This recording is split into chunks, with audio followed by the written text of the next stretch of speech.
अस्सलाम वालेकुम, मैं हूं हबीब अकरम और आप देख रहे हैं नुक्ता नज़र। आपको ये भी बताते चलें कि आइंदा से यानी आज से नुक्ता नज़र हफ्ते में 3 दिन हुआ करेगा, यानी बुध, जुमेरात और जुमे को आप 7 बजे शामी साहब को और मुझे यानी मुजीबुर शामी साहब को और मुझे अपने साथ पाया करेंगे। आज के आपको खबरों के बारे में बताते चलो जिन पर हम डिस्कशन कर रहे हैं कि वज़ीर आज़म को एंथ्राक्स भेजी गई है। जाम शोरों से एंथ्राक्स चली और वज़ीर आज़म हाउस तक पहुंची। तौहीन अदालत का केस है और फिर इसके साथ जुड़ा हुआ मेमो का मामला भी है। कराची में अमन व अमान का मखदूश मसला कि जहां पर गुज़िश्ता 24 घंटे में एक दफ़ा फिर 8 लाशें गिरी हैं और इस महीने में ये टोटल 120 हो गया है। उसके हवाले से वज़ीर आज़म ने आज रहमान मलिक को हदायत कर दी है कि वो सूरत हाल पर काबू पाएं। अद्वियात का मामला 120 जाने लेकर निमट गया है, इस पर भी बात होगी और लापता अफराद के हवाले से भी शामी साहब हमें कुछ बताएंगे। अस्सलाम वालेकुम सर। वालेकुम अस्सलाम जी। सर, ये एंथ्राक्स भेजी गई वज़ीर आज़म को और भेजी भी जाम शोरों से गई। अब देखिए, ये एंथ्राक्स जो है ये तो एक ऐसी चीज़ है, ये तो बायोलॉजिकल वार जो है उसका हिस्सा है कि इसको तो आप सूंघ लें तो दुनिया से रुखसत हो सकते हैं, और खासा यानी हाई टेक वॉरफेयर, और टच करें तब भी रुखसत हो सकते हैं। तो अब एक तो लगता ही है कि वज़ीर आज़म का जो अमला है वो ट्रेंड है, उन्होंने उसको महसूस किया और लेबॉर्ट्री में भेज दिया। यानी किसी ने खोल के फिर हाथ वाथ नहीं लगाया या सूंघा नहीं, वगरना नुकसान हो सकता था जानों का।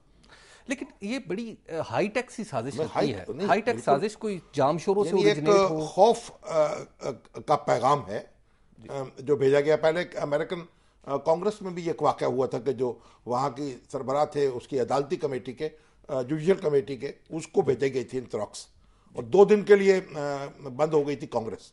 इतना खौफ और हरास फैला था क्योंकि ये कोई मामूली वाक़या नहीं है और मामूली केमिकल नहीं है, और इसका हसूल भी, और ये इसका हसूल या इसकी तैयारी जो है आमतौर पर समझा जाता है ये यानी सुपर पावर्स के पास ही ये इस तरह का मटेरियल मौजूद हो सकता है। अब किसी ने चुरा लिया है, किसी ने कहीं से उड़ा लिया है, ये बनाना आ गया है, ये बड़ी तहकीकात होनी चाहिए इसकी। और जो दूसरे लोग हैं बड़े बड़े, उनको भी मोहतात होना चाहिए। अगर पैकेट ऐसा आए, उनकी सिक्योरिटी के लोग जो हैं उसको हाथ ना लगाए, उसको सूंघे ना और परे रख दें उसको। शामी साहब, एक तरफ तो वैसे एक बात ये भी हो सकती है तो ये हुसैन हक्कानी साहब को भेजी गई हो वो भी वज़ीर आज़म ये मेमो से तो बच गए हैं जी, अब इसको लफाफे की नजर कर दिया जाए। वैसे भी वो रहे हैं मीडिया एडवाइजर जी, और लफाफे का बड़ा रवाज था, लफाफा जर्नलिज्म हम जैसा कहते थे ये तो मंसूब भी उन्हीं से है। उनके से तो बहुत सी बातें मंसूब हो गई बेचारे से। शामी साहब, मेमो का मामला जो है हम समझे कि सिमट गया, टाई टाई फिश, बात खत्म, गद्दारी और पता नहीं क्या कुछ था वो। देखें, मेमो का मामला फिलहाल तो सिमट गया और हुसैन हक्कानी साहब की जो सफारत है उसको ले गया जी। तो अब मेरा ख्याल इसी पर इत्तफाक कर लिया गया। अब 2 महीने मौजूद है कमीशन के पास। अगर तो मंसूर एजाज साहब हिम्मत करके तशरीफ ले आए और शहबाज शरीफ साहब की बात मान लें तो पंजाब में आ जाए और यहाँ से फिर रहमान मलिक साहब उनको ले जाएं इस्लामाबाद में, तो फिर तो कोई बात आगे बढ़ेगी। वरना आप देखिए जो टोटल एविडेंस है, जिस बात पर इन्हसार किया गया है हमारे मुख्तलिफ पिटिशनर्स ने, वो तो सिर्फ उन्हीं का बयान है ना, और तो कोई चीज़ है नहीं। अब तो शामी साहब आप देखिए कि हमारे DGISI का बयान है, COAS का बयान है। नहीं, उनका बयान उन्हीं के बयान पर वो करता है ना भरोसा जी। उनकी अपनी तो कोई तहकीकात नहीं है। और देखिए DGISI तो कोई तफ्तीशी अफसर नहीं है, वो कोई राय भी दे सकते हैं। खुद तफ्तीश करके जब पुलिस मुकदमा अदालत के सामने पेश करती है तब भी मुल्ज़म बरी हो जाते हैं। तो इसका मतलब किसी भी इन्वेस्टिगेट करने वाले की जो इन्वेस्टिगेशन है वो हरफे आखिर नहीं होती। बहरहाल अब मंसूर एजाज आए और वो चिट्ठी जो लिखी उन्होंने सुप्रीम कोर्ट के चीफ जस्टिस को खुफिया, ये भी मेरा ख्याल है कि दुनिया की तारीख में एक अनोखा वाकया है कि चीफ जस्टिस के नाम एक खुफिया चिट्ठी लिखी जाए और फिर उसे सरबमोहर करके रख दिया जाए। तो अगर उस चिट्ठी में कोई ऐसी चीज़ है या वो आते हैं, हिम्मत कर लेते हैं, तो फिर तो कोई बात आगे चलेगी। अब क्योंकि अब तो पिटिशनर भी आप देखिए, वो हमारे जो अकरम शेख साहब थे जी, वो तो मियां नवाज शरीफ साहब को भी ललकार रहे थे और जो हमारी फौज के जो अफसरान कराम है उनको भी ललकार रहे थे और मुझे अकेला छोड़ के कहाँ चले गए हो। मुझे लग रहा है आपको भी ललकारेंगे, आपके भी वकील हैं। नहीं, वो देखिए असल में एक बात है उनमें जी, वो जब कोई मुकदमा हाथ में लेते हैं ना तो वो फिर जिंदगी और मौत का मसला बना लेते हैं, अपने ऊपर तारीख कर लेते हैं मुकदमा। तो ये मुकदमा उन्होंने भी तारीख किया, लेकिन बाकी सारे जो थे वो उन पर पता नहीं क्या तारीख हुआ, वो तो नजर नहीं आए फिर। अच्छा शामी साहब, अगर ये जो मंसूर एजाज है अगर पाकिस्तानी होता, क्या उसकी गुफ्तगू इतनी ही संजीदगी से ली जाती? नहीं अच्छा या उसकी सजा क्या होती? आप मुझे ये बताइए कि ये हुसैन हक्कानी साहब तो पाकिस्तानी है ना? जी बिल्कुल है। तो वो कहते हैं हुसैन हक्कानी साहब ने मुझे लिखवाया, वो गुफ्तगू उनकी थी, रिकॉर्ड मैंने की है।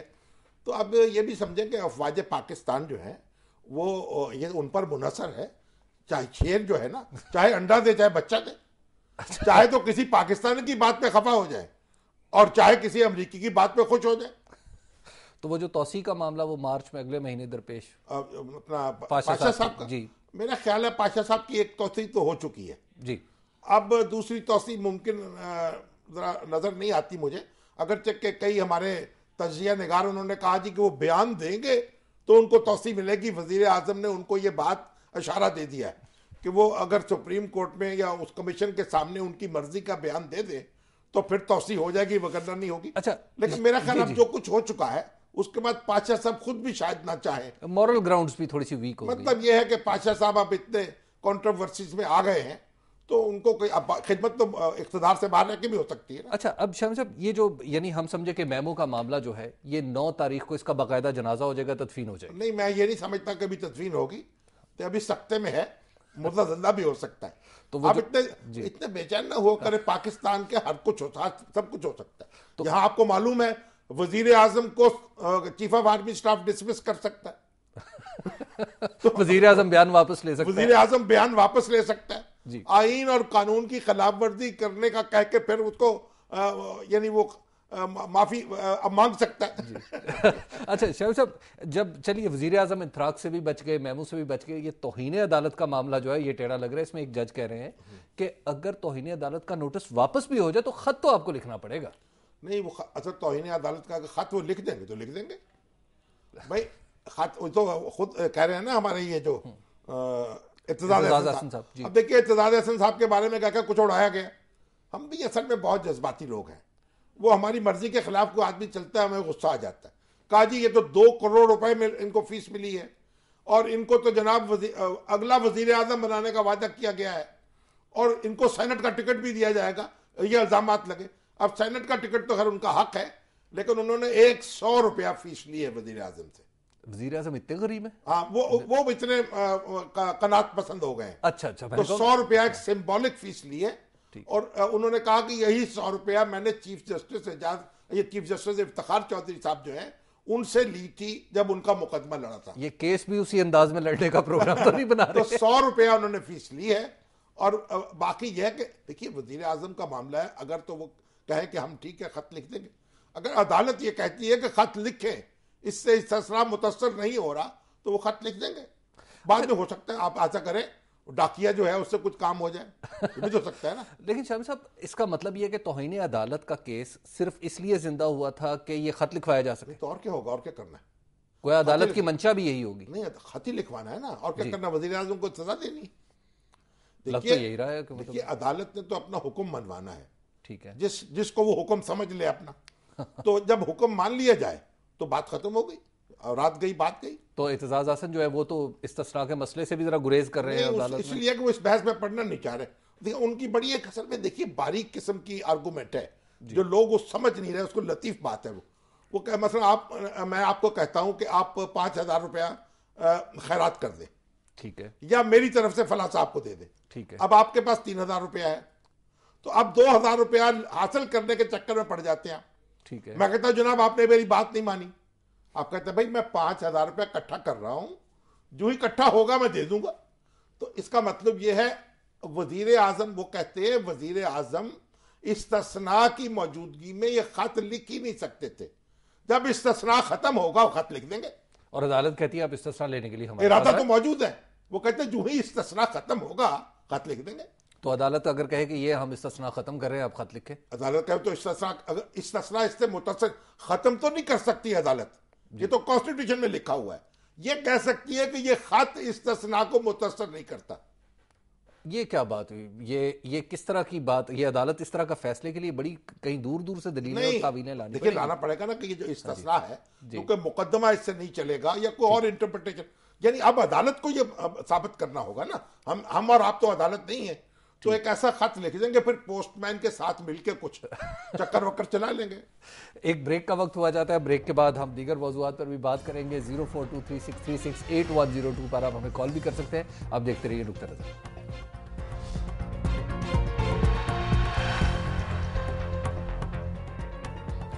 नुक्ता नज़र में एक बार फिर खुशामदीद। कराची में हालात जैसा कि आप जानते हैं थोड़े से बिगड़ रहे हैं और वज़ीर आज़म ने शामी साहब आज जो कैबिनेट का इजलास हुआ था उसमें रहमान मलिक साहब को कहा कि आप फौरी तौर पर सूरत हाल पे काबू पाए। देखिए, तो रहमान मलिक साहब काबू पा लेंगे फौरन। पहले तो अदालत को जाना पड़ा था। पे काबू पा चुके हैं वो, सवाए मंसूर एजाज के किसी और पर काबू नहीं पाया लगता उनका। और मंसूर एजाज ने तो खुद काबू में आने वाली बात की। नहीं, उनको तो उन्होंने जब ऐसा उसको डराया धमकाया कि वो भाग गए। तो तो अब बात देखिए, बात क्या है, कराची में जो सुप्रीम कोर्ट ने अहकाम जारी किए थे, अभी पे पेंडिंग है, अभी डिस्पोज ऑफ नहीं किया उसको, रिट को, पिटीशन को। जी बिल्कुल ठीक है। उसमें जो अहकाम जारी किए थे उनकी खिलाफ वर्जी हुई है। जो पुलिस अफसरान हैं उनको तब्दील कर दिया गया, आला पुलिस अफसर। उसके बाद आप देखिए कि जो थाने हैं, थानेदार, कभी एक को लगाया, कभी दूसरे को लगाया, कभी इसको लगाया, उसमें पैसा भी इन्वॉल्व हो जाता है, उसमें रिश्वत भी आती है, उसमें सिफारिश भी आती है। तो आप यानी ये जो कराची के हमारे अहले इक़्तिदार हैं, इन्होंने ये फैसला कर लिया है कि इन्होंने सीरियस नहीं होना। आप मुझे बताएं, आग और खून का खेल हो रहा हो और आप उस पर इस तरह के जमाना अमन की तरह बांसुरी बजा रहे हो, तो ये इस वक्त तो रेंजर्स जो है उस पर हमले शुरू हो गए, फिर रेंजर्स को विड्रॉ किया गया, एक वो भी दुबक के बैठ गए। देखिए, ये एक बड़ा संजीदा मामला है, इसे संजीदगी से हल करना होगा। और देखिए, लोग जो पकड़े जाते हैं फिर उनके बाद कोई उनका पुरसाने हाल नहीं, अदालतें कहती गवाह लाओ, गवाह कहां से लाए?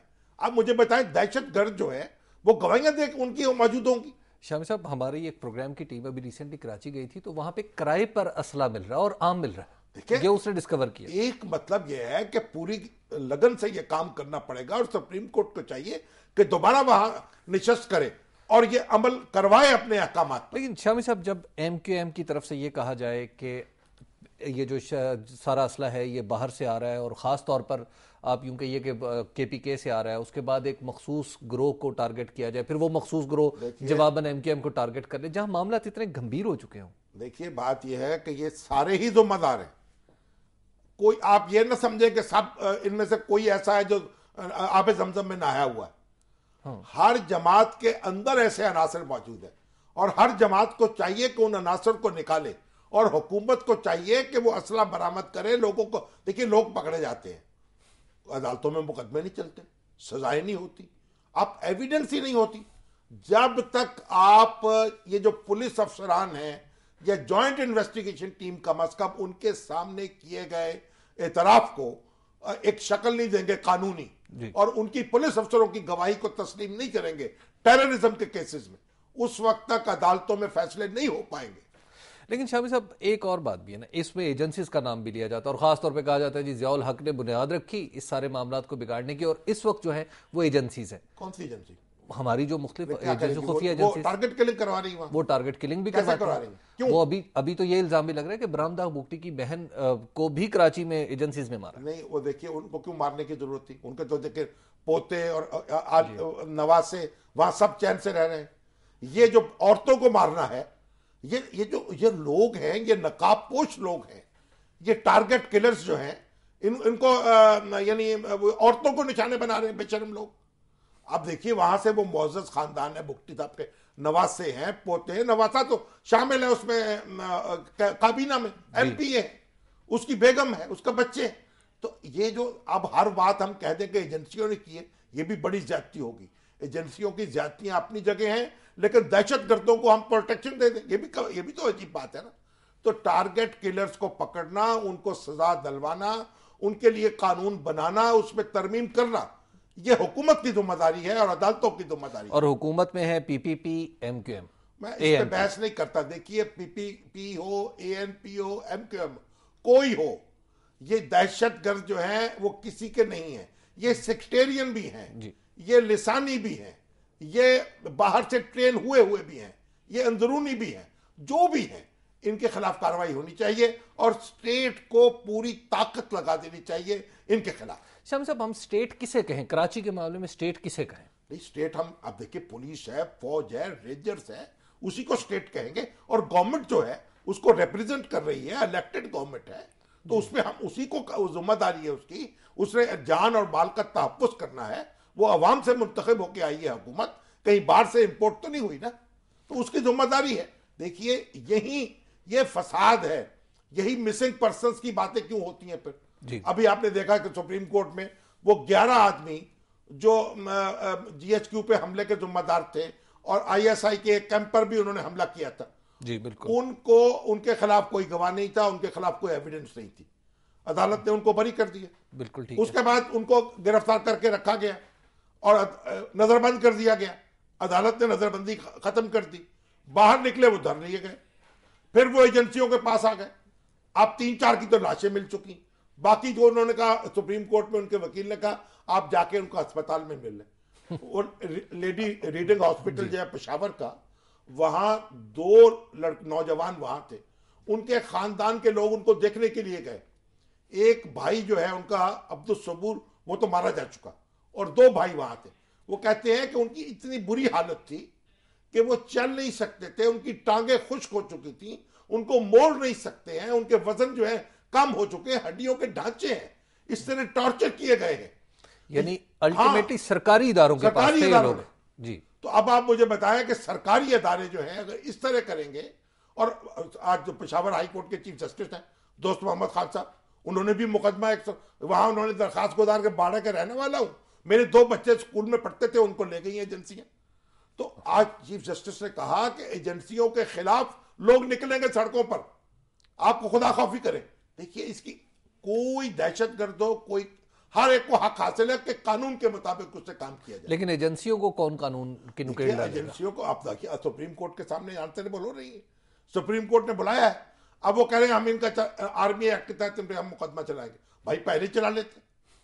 देखिए एक बात, दूसरी बात यह है कि आप कानून में तब्दीली करें, आप कानून के दायरे में, टॉर्चर करने की जरूरत आप, यानी सिर्फ तफ्तीश 3rd डिग्री मेथड से तफ्तीश होती है, यानी तफ्तीश का वही थानेदार बन के, यानी अगर कोई गलत साबित हो जाए तो भी मारा गया। ये क्या करेंगे आप दुनिया में कितनी तब्दीली वाकई हो गई है। आप सबक हासिल करें, इन लोगों के साथ कानून के मुताबिक सलूक करें और कानून को बदलें, जो दहशतगर्दी के जो केसेस हैं उनसे निपट सके। अच्छा शामी साहब, ये लापता अफराद जो है ये रीसेंट फिनोमेना है, परवेज मुशर्रफ के दौर का फिनोमेना, इससे पहले भी कहीं एग्जिस्ट करता है? इससे पहले भी किसी न किसी हद तक, देखिए अब बलोचिस्तान में भी शोर मचता है। जी, बलोचिस्तान वहां तो आप कई गिरोह हैं, पंजाबियों को मार दिया, हजारा वालों को मार दिया, बिल्कुल वो सेक्टेरियन किलिंग्स हो गई।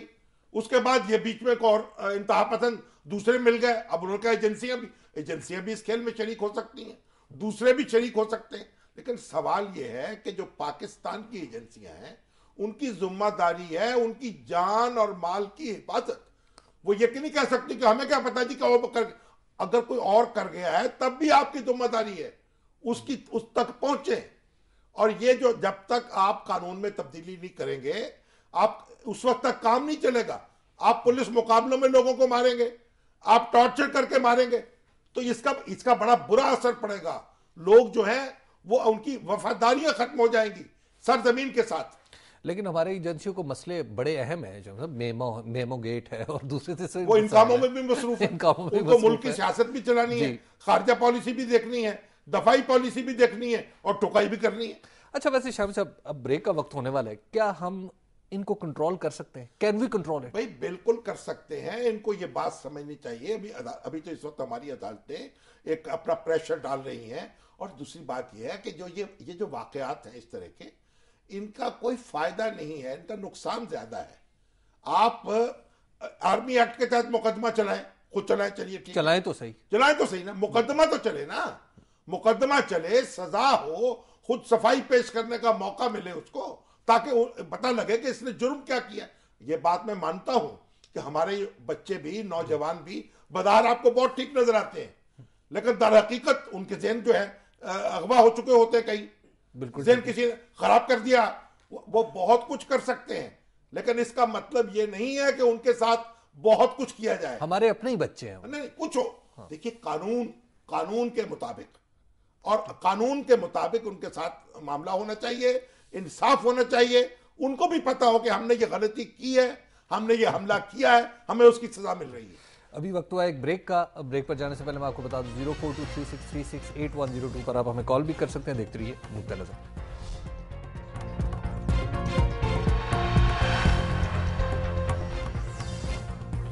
नुक्ता नजर में एक बार फिर खुश आमदीद।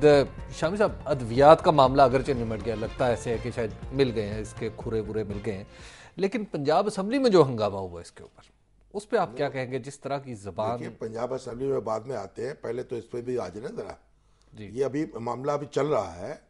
देखिए, जो अद्वियात जो थी वो लेबोरेटरी में भेजी गई थी बाहर।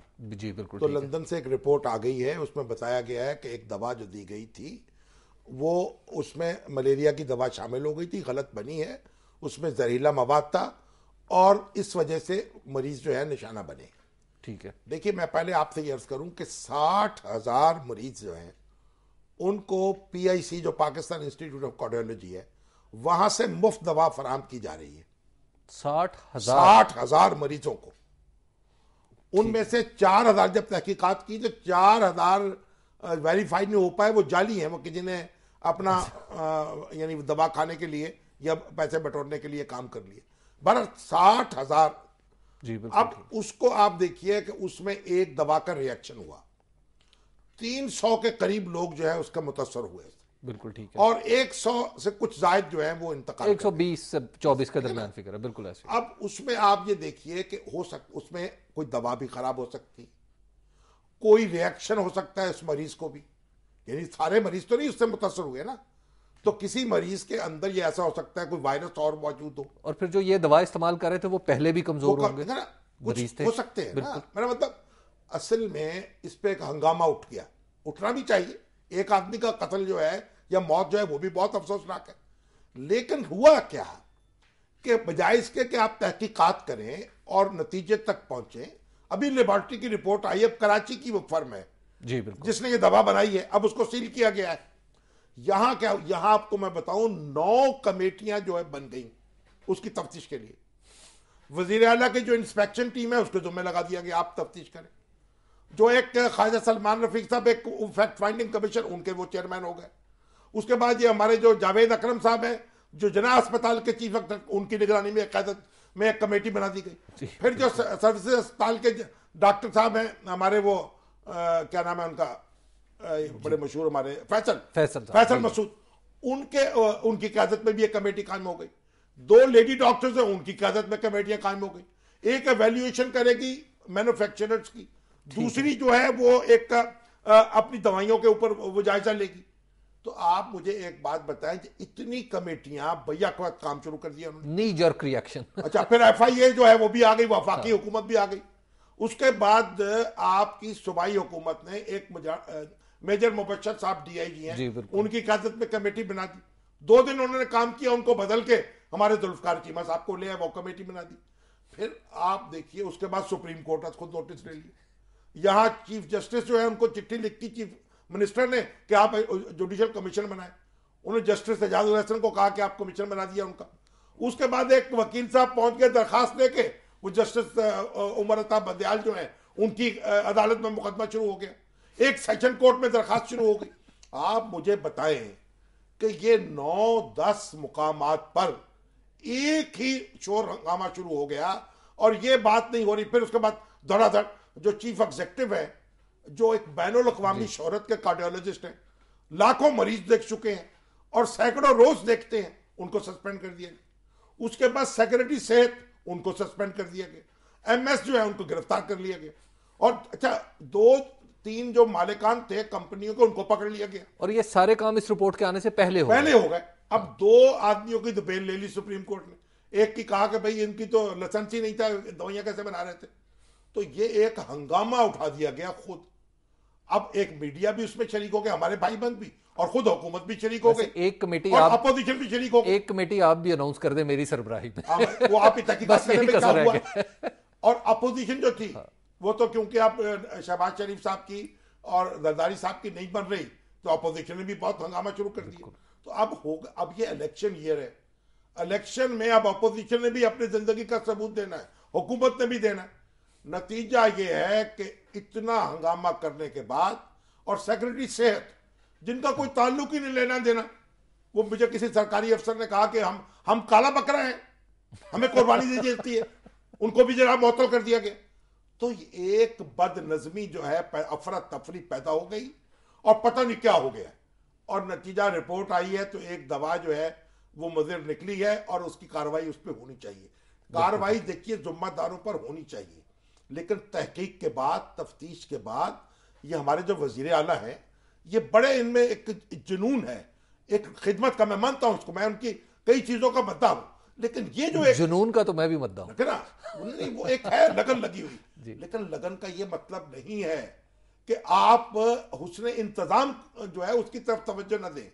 अब लोग कह रहे हैं जी हम तो वजीर कम है, भाई अगर वजीर सेहत मौजूद भी होता तो अब क्या हो जाता, वो दवा आके, देखिए जिसकी जिम्मेदारी होती है उसके खिलाफ कार्रवाई होनी चाहिए।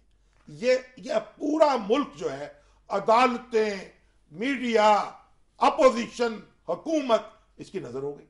और फिर वहां क्या हुआ, अब आपने असेंबली की बात की जी, असेंबली में गाली गलोच, और वो हमारे जो है शौकत बसरा साहब, उन्होंने वजीर आला के बारे में बेहुदा अल्फाज इस्तेमाल किए, सख्त अल्फाज इस्तेमाल कर दिए, बेहुदा तो मैं नहीं कहता, सॉरी, देखिए सख्त अल्फाज इस्तेमाल कर दिए। राणा साहब जो है उससे 4 कदम आगे चले गए।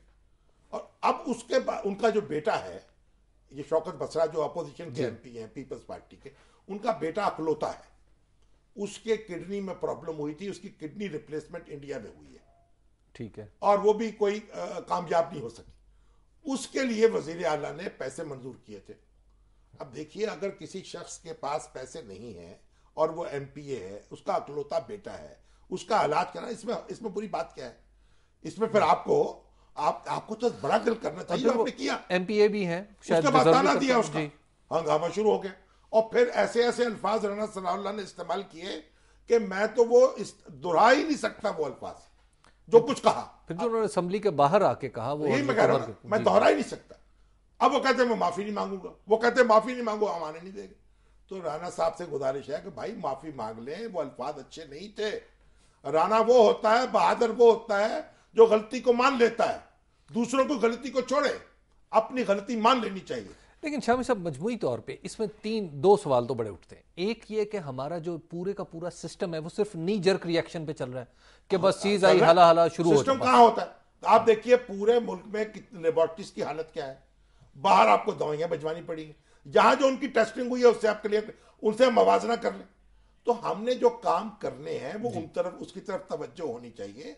ये बहुत से काम हुए हैं, देखिए हमारे यहाँ लेबोरेटरीज ठीक हुई हैं, हमारे यहाँ तो कोई इंतजाम रहा ही नहीं सिरे से। हर अदारा जो है जहां उंगली रखे वहां छेद हो जाता है। और शामी साहब जितने लोग आपने बताए हैं, 10-12 लोग जो हैं, 10-12 लोग जो कभी मुअत्तल, को गिरफ्तार, इनमें से किसी एक की कोई गलती नहीं। देखिए अब आप मुझे बताएं ना, आप ये बताइए उन्हें क्यों गिरफ्तार किया गया, नतीजा क्या होगा? अफरा तफरी फैलेगी, तो अफरा तफरी फैल, ये कोई हुस्न इंतजाम है? तो आप देखिए वज़ीर आला साहब बड़े, उन्होंने कहा जी मैंने इतने डायलिसिस सेंटर बना दिए हैं, इतनी दवाइयां दे रहे हैं, एयर कंडीशन करा दिया अस्पतालों, सब काम बहुत अच्छा किया। लेकिन होना यह चाहिए कि आप सब्र से, तहम्मुल से जिम्मेदारी का तयन करें, फिर सजा दें। शाम साहब एक ब्रेक का वक्त हो गया। 0423636810 पर आप हमें कॉल भी कर सकते हैं। फेसबुक पर भी आपको क्वेश्चंस आ रहे हैं, वो भी अब हमारे सेगमेंट का हिस्सा होंगे। आप देखते रहिए नुक्ता नज़र।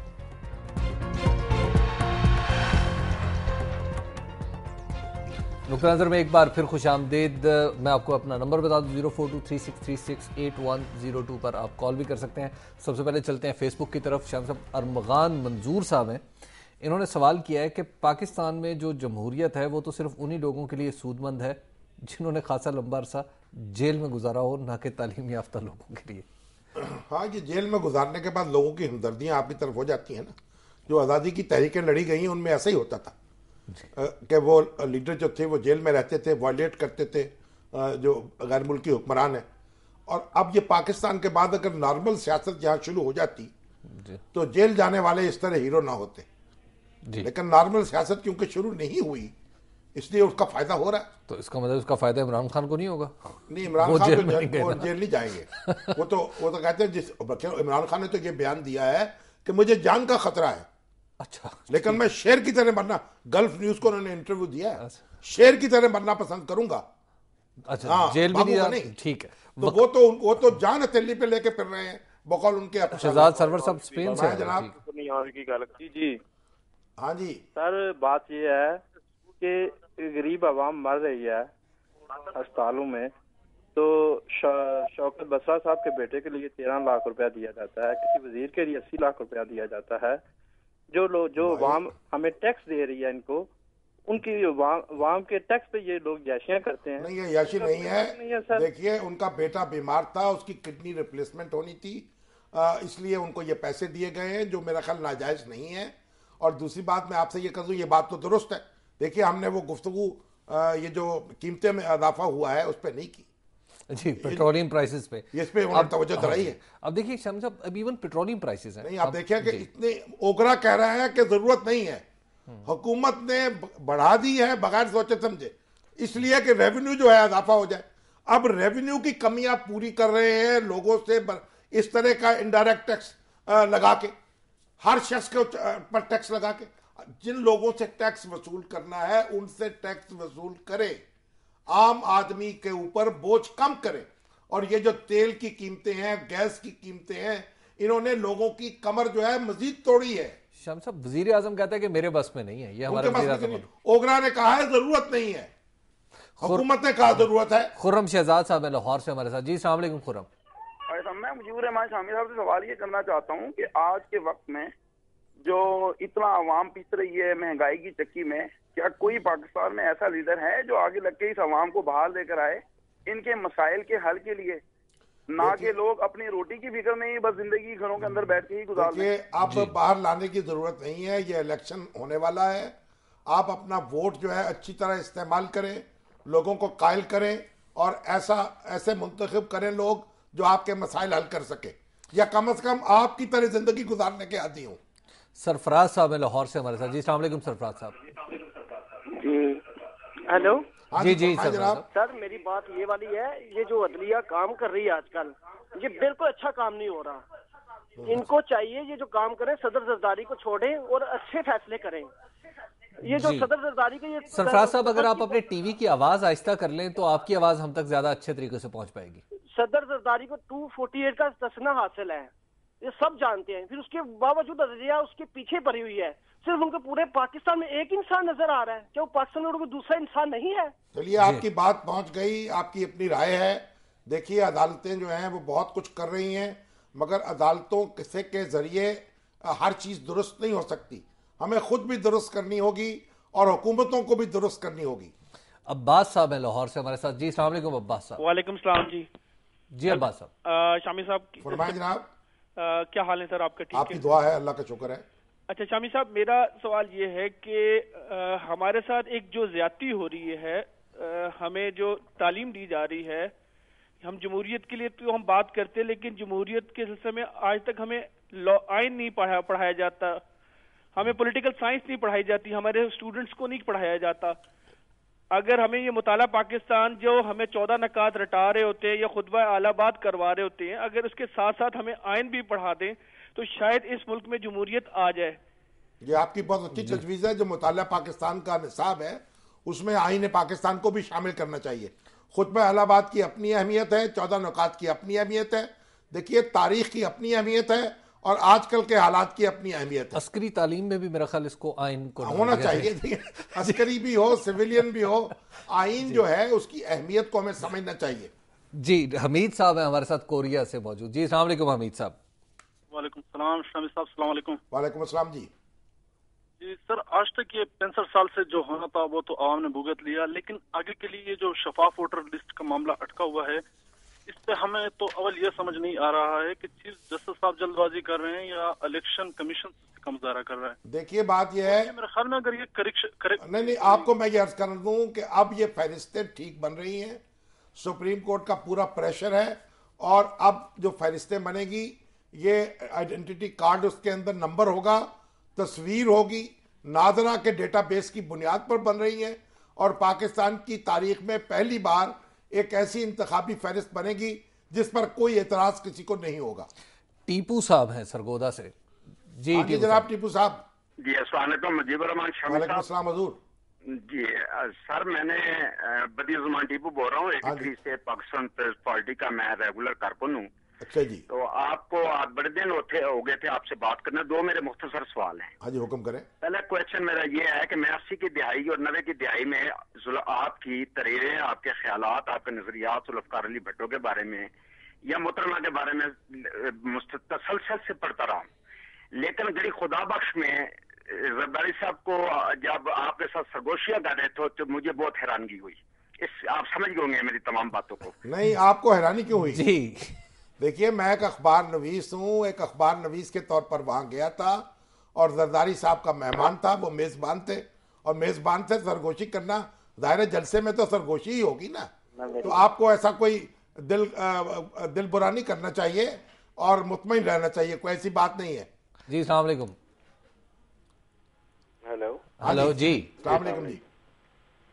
मैं ये जानना चाह रहा हूँ कि कोयटा के जो हालात हैं और बलूचिस्तान के जो हालात हैं, जी जी, उनके मुताबिक जो हमारा मुल्क जो है वो टूटता बंद नजर आता है, लेकिन जो आवाम पंजाब में बैठी है या इस्लामाबाद में बैठी है या सिंध में बैठी है, उन तक जो है असल सूरत हाल पहुंचाई नहीं जा रही है। तो हम क्या समझें कि मतलब जिस तरह बांग्लादेश बना, उस पर तमाम अनअवेयर। मैं समझ गया आपकी बात। देखिए, एक बात सुने, बांग्लादेश के हालात का और बलूचिस्तान के हालात का कोई मवाजना नहीं है। बांग्लादेश में आपने हुकूमत जो थी, जो जीत के आए थे लोग, उनको हुकूमत नहीं दी। बलूचिस्तान में हालात ख़राब होने के बावजूद वहाँ एक मुंतखब हुकूमत मौजूद है जो काम कर रही है। नए इंतखाबात होने वाले हैं और उनमें मुख्तलिफ जमातें इंशाअल्लाह हिस्सा लेंगी। कुछ लोगों को शिकायतें हैं और कुछ जमातों को भी शिकायतें हैं, और उनमें बहुत सी शिकायतें जायज़ हैं, उनको दूर करना चाहिए, घबराना नहीं चाहिए। मुश्किलात होती हैं, उनमें से निकलना पड़ता है, और मुश्किलात को आसान करके ही आदमी जो है वो जिंदगी गुजारता है और आगे बढ़ता है। हुसैन साहब हैं रावलपिंडी से हमारे साथ। जी, अस्सलाम वालेकुम हुसैन साहब। हेलो हेलो जी जी, हुसैन साहब की लाइन ड्रॉप हो गई है। अच्छा शाम साहब, एक और क्वेश्चन है, वो है कि वो है बिलाल चौधरी साहब। वो कहते हैं कि कराची के हालात का जिम्मेदार कौन है? अब तो जुल्फकार मिर्जा भी वहां पर नहीं है। नहीं, जुल्फकार मिर्जा साहब मेरा ख्याल वापस आ चुके हैं। मतलब कराची का वो वजीर नहीं ना, वजीर खामोश है जी, खामोश। यानी वो तो एक चौकस वजीर थे, कोई ऐसी बात नहीं थी। लेकिन देखिए, बात यह है कि कराची के हालात बड़ी मेहनत से ख़राब किए गए हैं और बड़ी मेहनत से ठीक होंगे। ना एक दिन में ख़राब हुए हैं, ना एक दिन में ठीक होंगे। सबको लगना चाहिए, हुकूमत को लिप सर्विस ख़त्म कर देनी चाहिए, अदालत को निगरानी तेज कर देनी चाहिए, और अफवाज पाकिस्तान को बिल्कुल इस बात पर जिद करनी चाहिए कि हालात को ठीक किया जाए।